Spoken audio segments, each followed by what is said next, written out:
dernier intervenant, un grand témoin, c'est Thierry Poinard. Alors, on pourrait dire que c'est le sans-papier des hépatologues. On disait, parce que c'est sans-papier, il a plus de sans-papier de publication. On pourrait parler de lui pendant. Moi, il a une part importante dans le fait que je sois assis là aujourd'hui. Je vais inventer un verbe. Il a hépatologisé beaucoup de médecins en France. Et je crois que ça, c'est important de lui rendre ce merci, cet hommage-là. Aujourd'hui, il a quitté la scène de l'hépatologie. Mais il y a plein de gens qui se réfèrent à ses idées, à sa morale, à sa façon de faire. Et une belle façon pour moi de vous dire à quel point c'est quelqu'un d'humain, c'est que dès qu'SOS Hépatite s'est créé, il a eu, dans les 2 ans qui ont suivi, l'envie de nous suivre. Il est venu avec, à l'époque, Thomas, à Saint-Dizier, un soir, causer avec des malades. Et ça, c'était vraiment une belle expérience. Il nous a invités aussi très rapidement sur le l'EU Hépatite à venir donner la parole des malades. Et on est venu un peu bousculer tous les gens qui apprenaient. Et ça, c'était pour moi une belle expérience d'ouvrir la porte. Et puis la petite anecdote que je veux vous raconter, c'est quand on a fait les premiers états généraux de l'hépatite C, on a vu une dame arriver qui était Brigitte Hautecoeur, qui était la secrétaire de Thierry Poinard, et qui était arrivée en nous disant le chef m'a demandé de venir participer aux états généraux. Alors, il n'a pas pu venir parce qu'il a plein de choses à faire, mais moi, je suis un peu psychologue, un peu assistante sociale, un peu secrétaire, je gère les rendez-vous, et je peux vous dire que sur les états généraux, je vais pouvoir vous dire plein de choses. Et Brigitte avait participé avec bonheur aux états généraux, et d'entendre à cette époque-là que c'était un hépatologue qui a demandé à ce secrétaire de dire, il faut absolument que tu sois là et que tu ailles aux côtés des malades pour participer. Voilà, c'est un grand merci. Ça résume tout ton engagement et tout ce qu'on a pu recevoir de toi. Merci encore.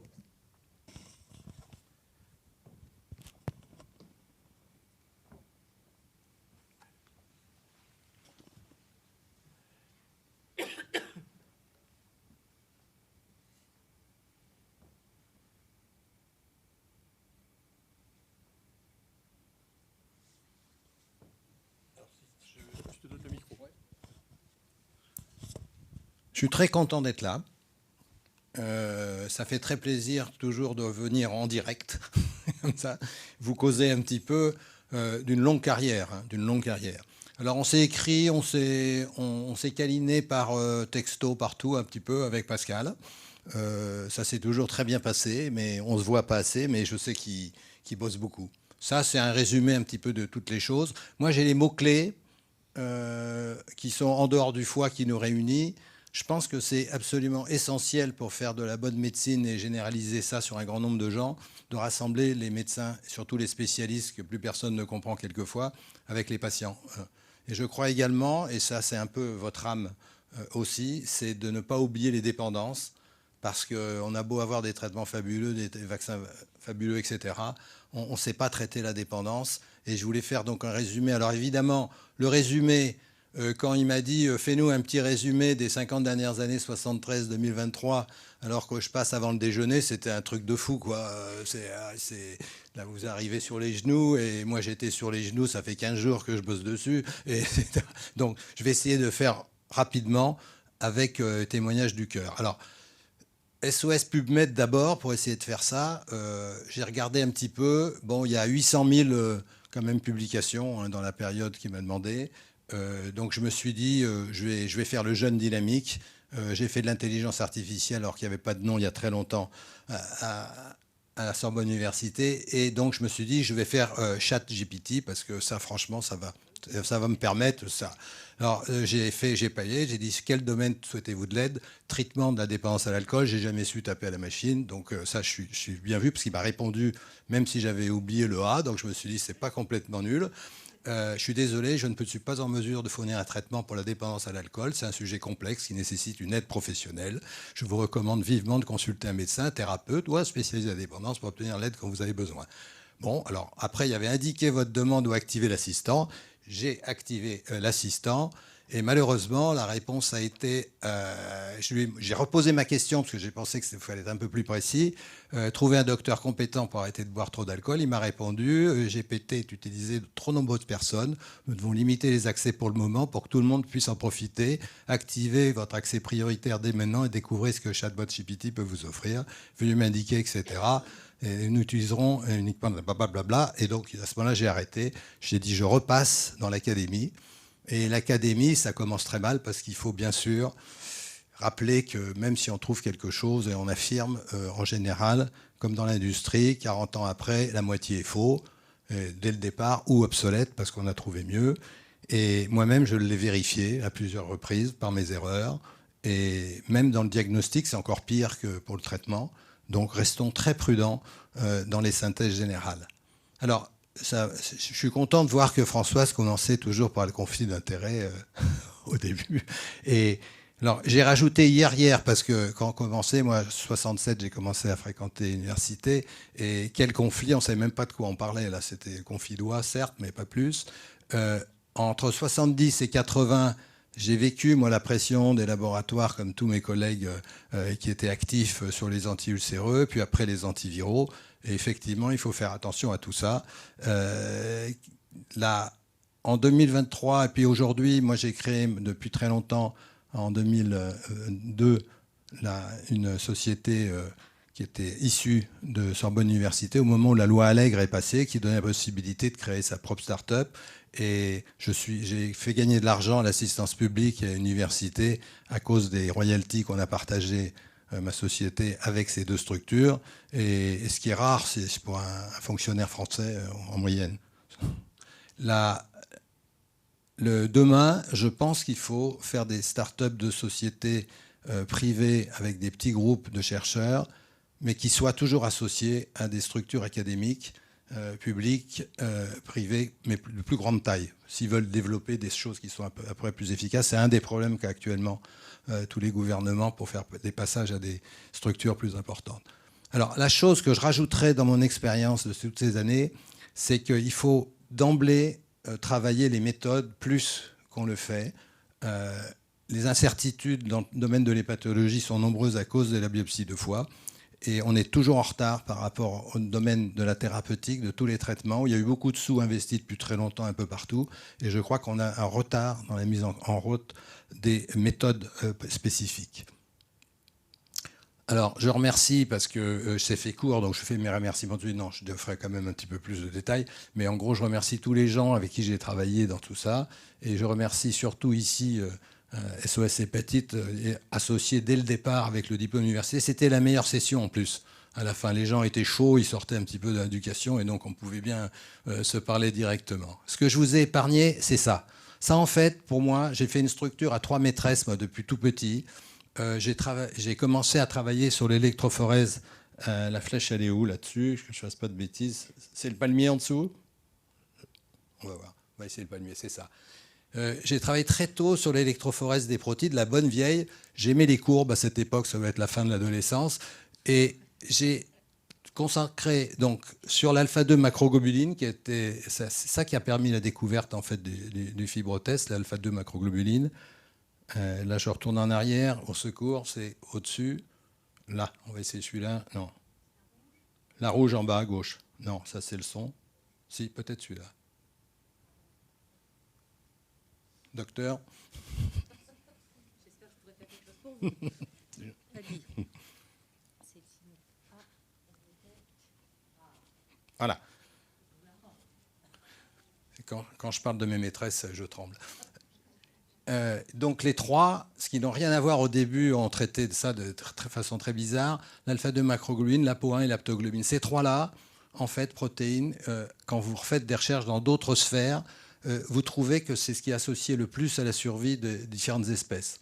C'est très important au niveau de la limule, en haut à gauche. 500 millions d'années, elle est toujours là. C'est très valable aussi pour le célèbre rat chauve. Lui, il est devenu une starlette un petit peu maintenant, donc c'est beaucoup plus connu. Mais il y a également des chauves-souris qui ont mauvaise réputation.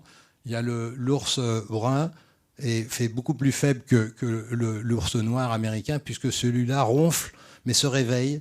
Et donc, il peut bouger un petit peu, donc il survit beaucoup plus. Et il y a des protéines qui sont associées à tous ces phénomènes d'hibernage un petit peu transitoires.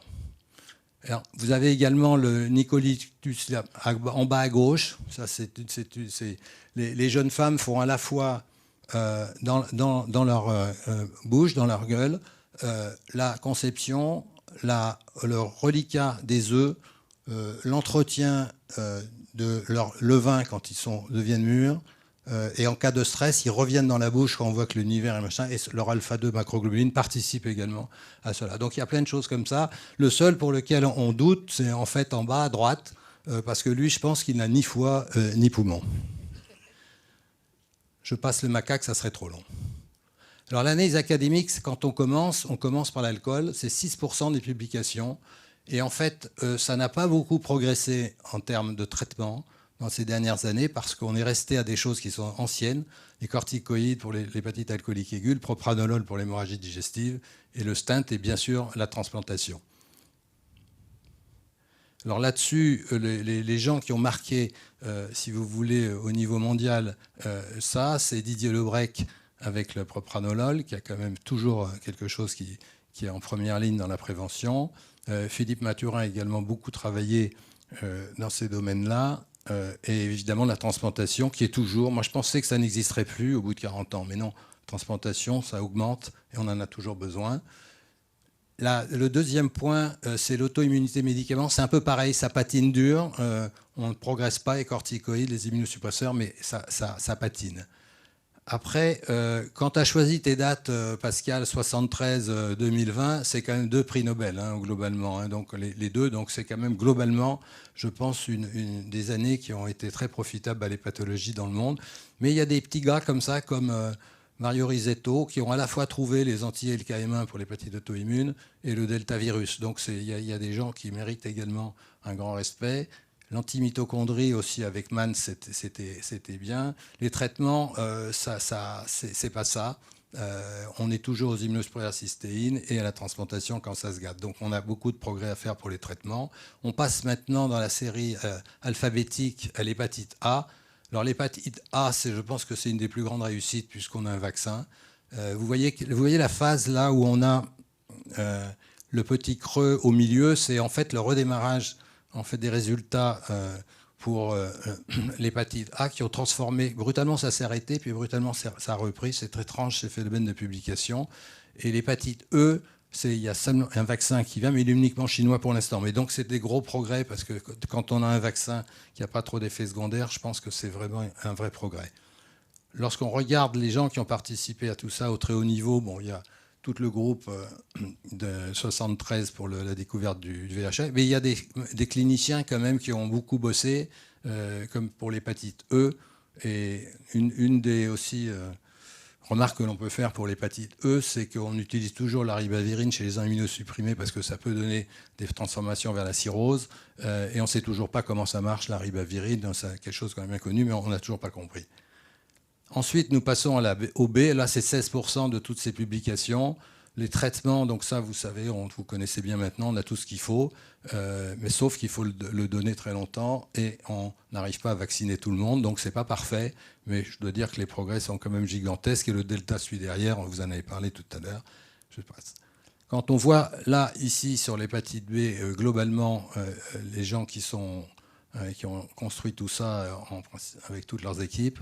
Bien sûr, c'est un généticien quand même, parce que Bloomberg, il était généticien en fait, et extrêmement ouvert dans toutes les spécialités. Son antigène rouge, qui était d'abord incriminé pour la leucémie, etc. Donc c'est vraiment une très belle histoire de serendipity, avec une équipe formidable. Mario Risetto, j'en ai déjà parlé.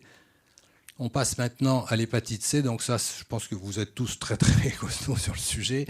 Mais simplement de rappeler que c'est 15% actuellement des publications. Alors ça chute, hein. On voit bien que c'est d'autres sphères qui augmentent beaucoup plus en termes de publications scientifiques que l'hépatite C. Donc ça, c'est toujours un peu dangereux. Et on est toujours très loin du vaccin. Ça, c'est vraiment, ça manque terriblement. Mais quelle joie de voir ce prix Nobel demandé à ces équipes.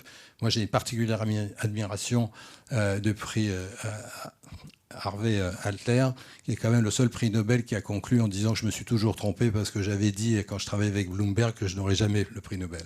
C'était sa conclusion, ce qui quand même un grand respect. Il ne s'est jamais pris au sérieux, mais quel bosseur. Là, tout ça, c'est la grande époque, ça 96-2009. Et là, je pense que SOS Hépatite, avec sa communication, a aidé à mettre des patients de tous les hôpitaux français dans les essais thérapeutiques. Et ça a été une époque où, effectivement, ça a été très productif. Ça, c'est le top 10 des articles en hépatite C dans le monde qui ont été faits à cette époque-là. C'est tous plus de 2000 citations. Et donc, vraiment, ça, c'est un boulot qu'il faut partager avec tous les malades qui ont été dans ces essais et les gens qui leur ont conseillé de le faire. Alors, une analyse non académique, ça c'est récent, c'est pour introduire le problème de la méthodologie. Moi, j'ai toujours été fasciné par le syndrome de Gilbert et les malades angoissés qui arrivaient. En général, c'était des fils de collègues professeurs en médecine qui étaient grands et qui s'en foutaient totalement de la consultation, mais ils avaient 3 étoiles autour de la bilirubine et il fallait expliquer que ce n'était pas une maladie vraie, on ne savait pas trop même quels étaient les symptômes, etc. Et donc, ça a été en fait découvert par le célèbre professeur Gilbert, qui était à l'Hôtel-Dieu et qui ouvre en fait son papier de 1901 en disant c'est une maladie génétique parce que c'est familial. D'ailleurs, j'en connais Napoléon qui était bilieux et dont la mère avait fait une lithiase vésiculaire ainsi que ses frères qui avaient également un bilieux. C'est donc voilà, une maladie bénigne d'origine génétique, etc. Il n'avait pas tort. Ça a intéressé les gens très peu jusqu'à la découverte en fait des gènes. L'UGT1A1, qui est dans les pays occidentaux à 10%. Donc c'est une maladie extrêmement fréquente lorsqu'on est hypochondriaque. Et on ne savait pas très bien s'il y avait réellement... Actuellement, il y a une grosse mode qui est de dire que l'hypobilirubinémie est dangereuse et l'hyperbilirudémie peut être bonne parce que c'est un anti-inflammatoire très puissant dans le sang. Lorsqu'on compare les équipes du professeur Gilbert à ma propre équipe à droite, ça c'est un aparté, vous considérez quand même qu'il n'y avait pas la même répartition du sexe ratio. La couleur, c'est autre chose. C'est une simple anecdote, hein, mais ça m'amuse toujours. Ce qui a changé beaucoup en termes de méthode, c'est en fait la dimension qu'ont prise certaines exceptionnels investissements de nos amis anglais. On ne les aime pas toujours, mais là-dessus, je dois reconnaître qu'ils nous ont ridiculisés au point de notre pauvre cohorte française qui n'est pas du tout du niveau de ce qu'ils ont fait. 500 000 volontaires, donc des gens qui participent de façon populaire également dans tout ce que ça devient dans ce métier-là. Et je pense que de faire de la recherche comme ça, clinique, en incluant prospectivement 15 ans de boulot pour préparer vraiment le recueil des données et qui continue à suivre, c'est proche de la magie de Coluche pour mobiliser les troupes. Et je pense que ça ressemble à l'esprit de SOS Hépatite. Et quand on voit actuellement ce qui s'est fait avec cette biobanque, ça c'est un petit résumé en haut à droite, où vous voyez qu'il y a eu 30 000 personnes, dont notre équipe, qui s'est mise dans l'utilisation de ces dossiers. Il y a déjà 5000 publications scientifiques et c'est vraiment quelque chose qui est open source, puis 82% c'est les travaux faits par les équipes internationales en utilisant les données de cette base. C'est absolument, pour moi, le plus gros progrès. Notamment, ça a permis d'utiliser, pour tous les médecins et tous les gens qui s'intéressent à la recherche clinique, à savoir si relation entre deux choses est en situation de causalité. Alors il y a Bourvil qui disait qu'il se couche avec ses sabots, se réveille avec mal à la tête. Et un autre lui a répondu qu'il se couche sans jamais enlever ses sabots, un cheval. Bon, ça c'est un problème quand même assez fréquent de savoir qu'on se trompe de sens de causalité ou qu'il n'y a pas de causalité parce qu'on passe à côté d'un facteur de transfusion. Ça, j'étais intoxiqué par les facteurs de confusion.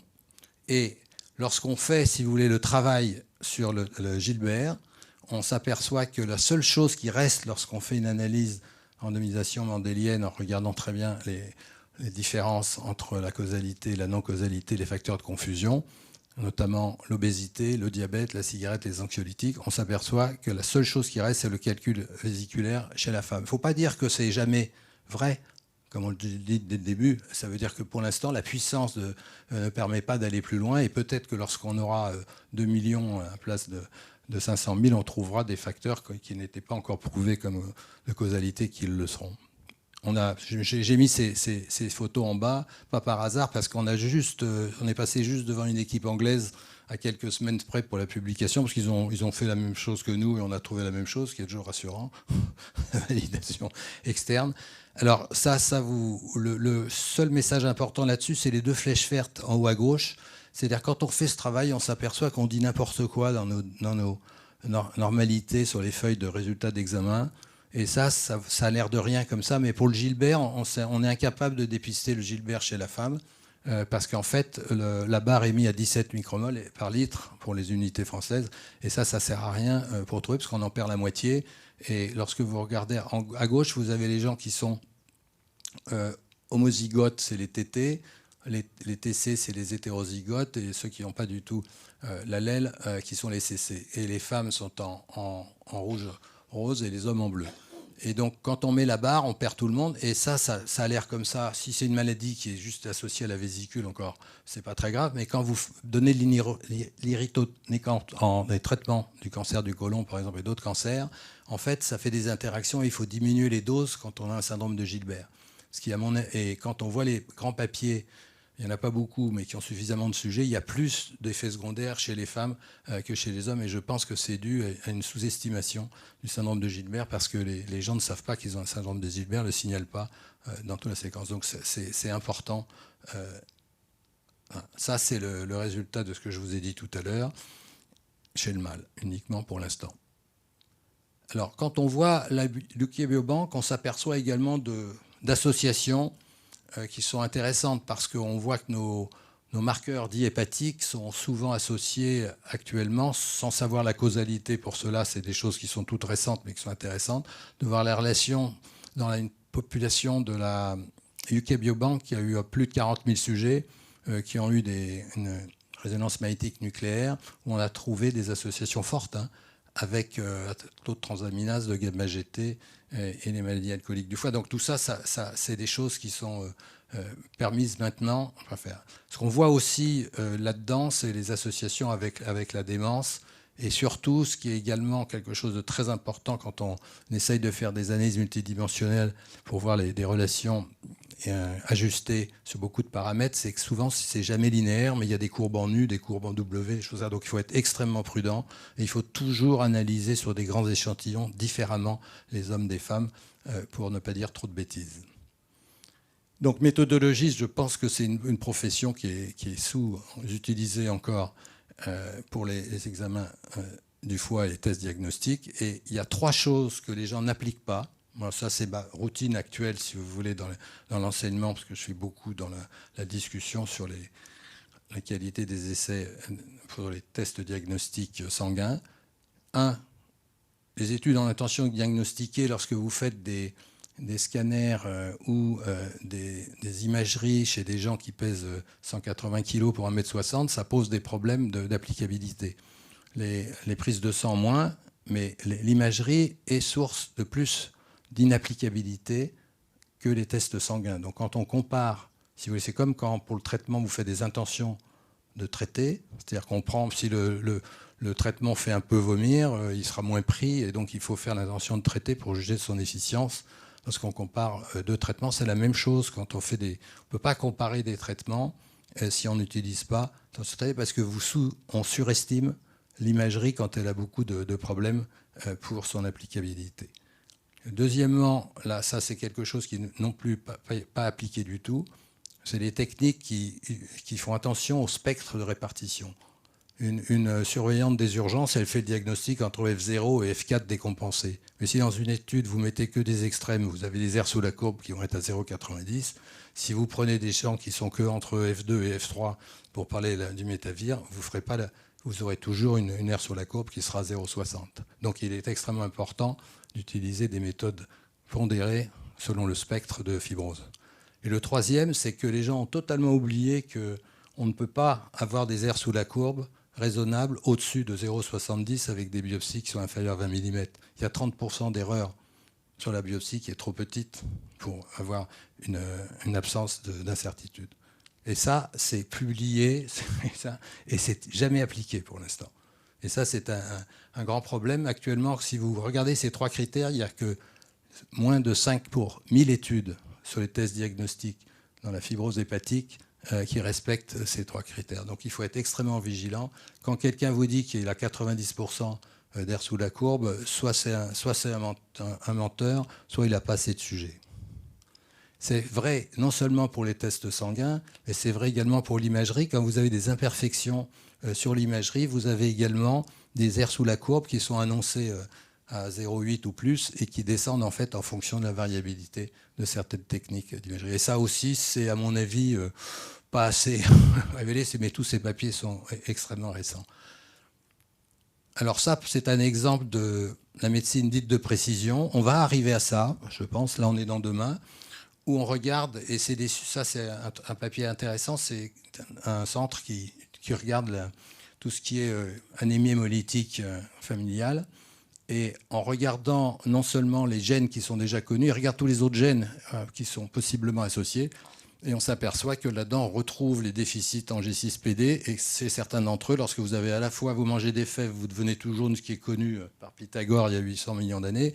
Pardon, je m'emballe, mais bien avant Jésus-Christ. Et vous avez un Gilbert en plus, et ben ça fait quand même une forte jaunisse, etc., etc. Donc tout ça fait partie des choses qu'on découvre en faisant, en ayant comme ça les différents spectres de gènes, qui est un bon exemple dans ce papier-là. L'autre chose, c'est la génétique et l'épigénétique, parce qu'on s'aperçoit que l'épigénétique, de temps en temps, elle met en cause la relation, entre guillemets, simpliste de la génétique elle-même. Et pour ça, il y a une façon de faire qui est en bas à droite, c'est de prendre des jumeaux. Et les gens sont amusés à comparer entre les discordants qui continuent à fumer, les discordants qui ont fumé avant et puis qui sont arrêtés, ou ceux qui n'ont jamais fumé, etc. Vous avez des comparaisons qui met de côté la génétique classique mendélienne et de l'autre côté ce qui peut arriver à un DNA, à l'expression d'un DNA chez quelqu'un qui a déjà été conçu. Et ça, c'est extrêmement intéressant. En haut à gauche, vous avez un résultat comme ça qui montre en combien de temps, lorsqu'on a arrêté de fumer, la bilirubine revient à la normale parce qu'elle diminue quand on fume. Et quand vous demandez, ça met à peu près 15 à 20 ans de retrouver une bilirubine normale quand on s'est complètement arrêté de fumer. Parce qu'il y a des comme ça, quand vous regardez l'ApoA1, ça monte tant que vous n'avez pas de cirrhose. Donc quand vous buvez un petit peu plus, ça augmente l'ApoA1, ce qui est plutôt une bonne nouvelle pour une théorie simple en disant que ça protège quand on a beaucoup d'ApoA1. Et moi, je vois ça chez des malades que je connais depuis très longtemps. Quand ils me disent « Ah ben là, j'ai repicolé un petit peu », ils n'ont pas grand-chose dans le foie, donc on voit l'ApoA1 qui monte. Et l'autre me dit « J'ai arrêté de fumer » et on voit la bilirubine qui remonte. Mais là, ça met 10 ans pour le voir, alors que l'ApoA1, ça va beaucoup plus vite. Donc vous avez comme ça une espèce de sémiologie par personne qui est un petit peu de précision, mais il faut une très forte expérience de certaines protéines que l'on fait depuis longtemps et pour lesquelles on connaît les faux positifs et les faux négatifs. Là, je termine juste par, dans notre société, je ne fais pas de la publicité pour ça, mais simplement pour vous montrer pourquoi on est en tête du marché américain depuis 20 ans, en dépit de tout ce qui est publié dessus. C'est moi, j'ai jamais fait de marketing, j'ai juste publié. Et je pense que ça suffit largement avec des gens sérieux dans l'industrie pour pouvoir faire des choses, parce que le fibrotest et ses dérivés, ils ont un avantage, c'est que vous faites une prise de sang et vous avez à la fois l'activité inflammatoire, vous avez la stéatose et vous avez la fibrose. Donc si vous voulez, par un même test, on a les trois. Donc je passe maintenant à la star. Donc évidemment, toutes les maladies métaboliques sont actuellement le plus en machin. Donc ça représente 60% des publications lorsqu'on fait une analyse. Les progrès majeurs diagnostiques, à mon avis, c'est les classifications. Pierre Medossa et Valérie Paradis ont participé énormément dans l'éclaircissement de tout ça récemment. Et l'autre point très important au point de vue thérapeutique, c'est la chirurgie bariatrique.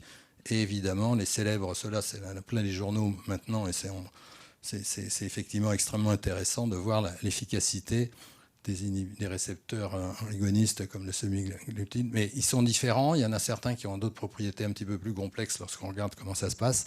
Mais ça reste quand même des énormes progrès tout récents. On peut penser, comme tu le pensais toi pour l'hépatite C au début, c'est qu'on n'a plus besoin de faire de biopsie si jamais ces produits-là sont aussi efficaces sans effet secondaire et qu'on maîtrise tout ça. Je pense que vraiment ça peut balayer beaucoup de problèmes plus vite qu'on va penser.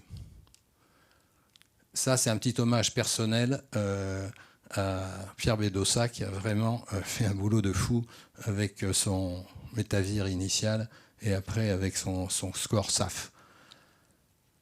Alors, vous avez aimé Lucy in the Sky with Diamonds.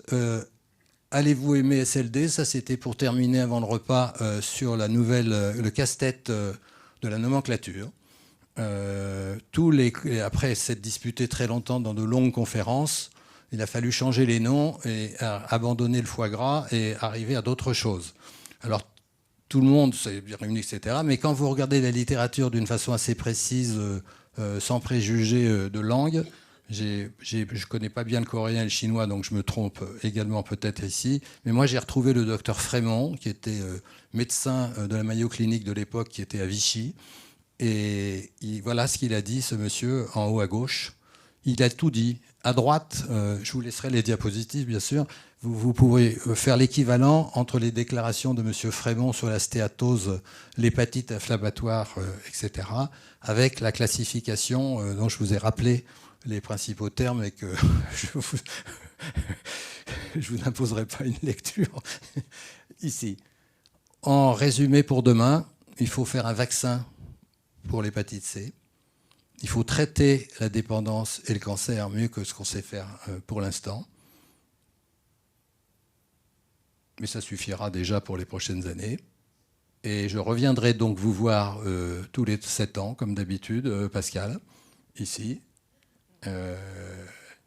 avec un grand plaisir. Je te remercie pour ton invitation.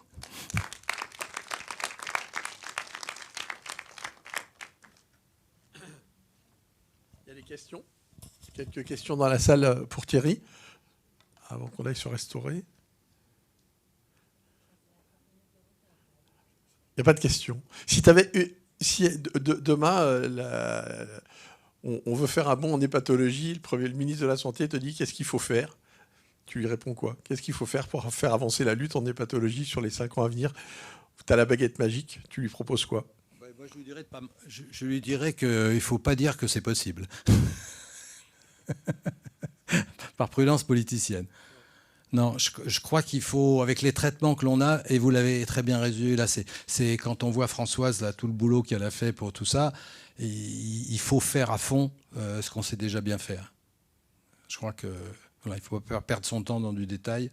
Il faut que les gens les plus malades soient traités rapidement et que les vaccins se multiplient. Et on va conclure, ça reprend une phrase d'SOS Hépatite, il faut finir le job.